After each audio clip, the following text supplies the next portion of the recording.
So it's been 2 years basically since my injury and everything kind of really resetting me.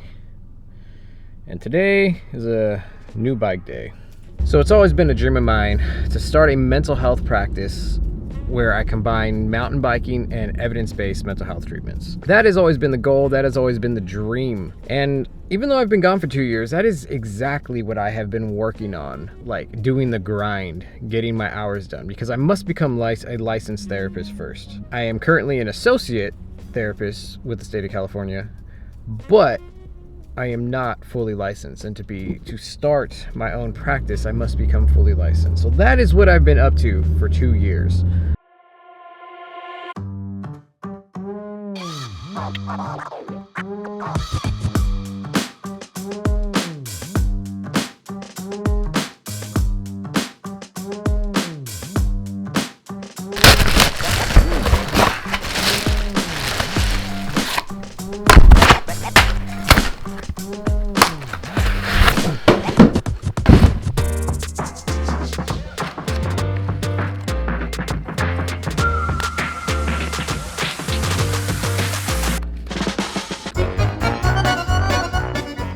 So the first thing I have to do that's just like a little bit different is actually a lot different. One of the things I loved about mountain bikes, and I love about the whole idea of mountain bikes, is the fact that it's just me and the outdoors. Well, now I'm including a whole new thing to that, which is batteries. It's going to be electronic shifting. So I've never, ever tried an electronic shifter before on a mountain bike, ever.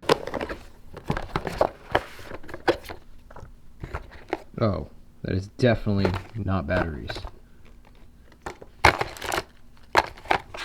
So I was thinking the batteries are going to be in there. They recommended that you charge the battery while you're working on the bike. So that was going to be my plan, but where are the batteries? Okay, I found another box that says like me first on it, so maybe it just means what it says.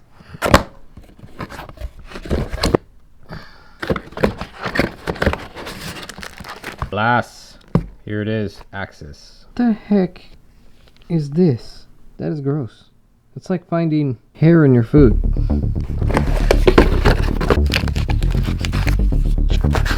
Battery. Here we go. Now we're cooking with peanut oil.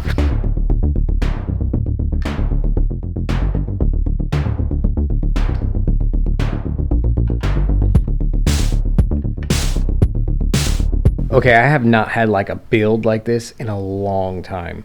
Like with I love the look of Kashima. It's just gold and amazing and beautiful. I just love the way it looks. So I have not had a build that I've been excited about. Like a build that I'm excited to ride this bike. I'm excited to, get on this bike and go places. Like my last two bikes were just way too beefy. I'm more of a trail XC rider, if you will. I love putting in the miles. I love having fun too, but mainly I love putting in the miles. And the Jeffsy at the time was not available when I got my previous bike. The new Jeffsy wasn't out yet. I didn't want to buy an old model. So I've been waiting for this model for some time to finally came out, and it came out, and I wanted to wait until I was ready to pull the plug on or what do they call it? It's the Core 5 version. I was hoping I wasn't gonna have to buy like new valves for the tires, because I know they come with a tube already inside, but they say they're tubeless ready. So they do in fact come with the valves, so I don't have to waste any extra money on new valves to get it going.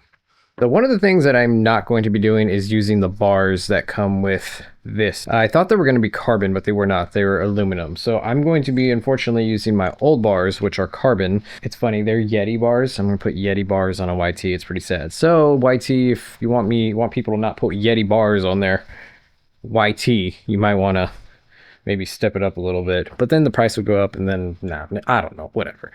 And I use a slammed stem. I think this is like 35 millimeters or something like that.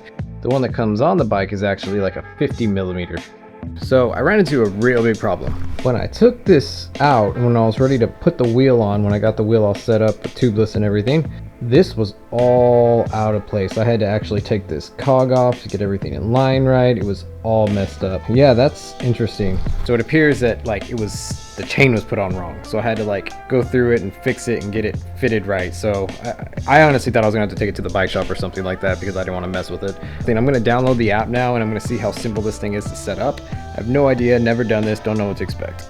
I am like not even kidding. I literally just downloaded the SRAM Axis app, and essentially I just made an account, was said to add a bike. I guess it sensed it, and then I was like, okay, what do I do now? How do I set this up? Okay, let me set it up. And then I see like this like little thing that says battery is good. I'm like, okay, it's detecting something. And then I'm like, okay, well maybe I need to press the button of like the shifter to maybe get something going. It just started shifting. It just started working like that. Like that.